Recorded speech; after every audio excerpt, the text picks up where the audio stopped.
Wolfenstein 3D was released in 1992. It was made by id Software. It's considered the grandfather of the first-person shooter.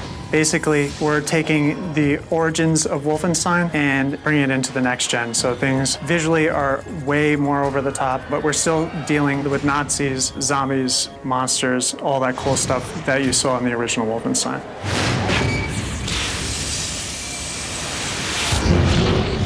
We've added something called the Veil, a bridge between the supernatural and the occult directly to our character. It's filled with all sorts of creatures that are floating around, and everything is all dark and wispy. You can only be there for a little while, but when you're there, you're very powerful. You move a little faster, your enemies are highlighted, you can walk through walls. You can slow down time and basically use that to get around some of the enemies. In the end, it still is about using your guns, big combat, big explosions, but we thought that this was a perfect way to really enhance the combat of the game.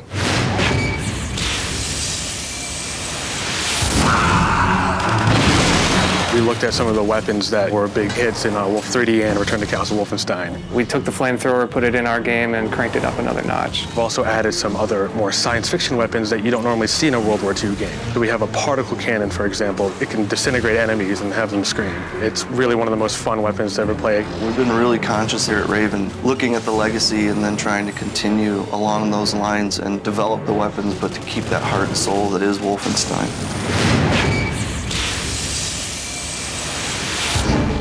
As the games have evolved, we've seen the character grow of BJ Blazkowicz. He's turned from this sort of faceless, nameless person into a soldier, and then in the latest game, he's become more of a soldier spy. He's still that all-American, every-man type character. He's exciting, he's heroic, he gets his fist dirty, and he kicks ass.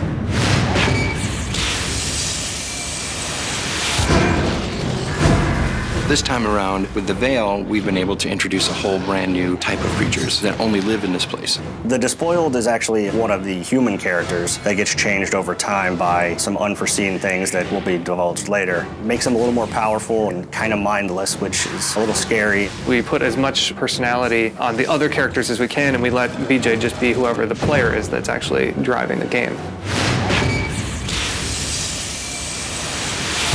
The franchise, I think, has a special place in a lot of people's hearts, and over the years that has consistently evolved. If you're an older fan coming in with memories of the previous games, you're going to really like the nostalgia, the feelings, the remembrance of characters, and that sort of thing.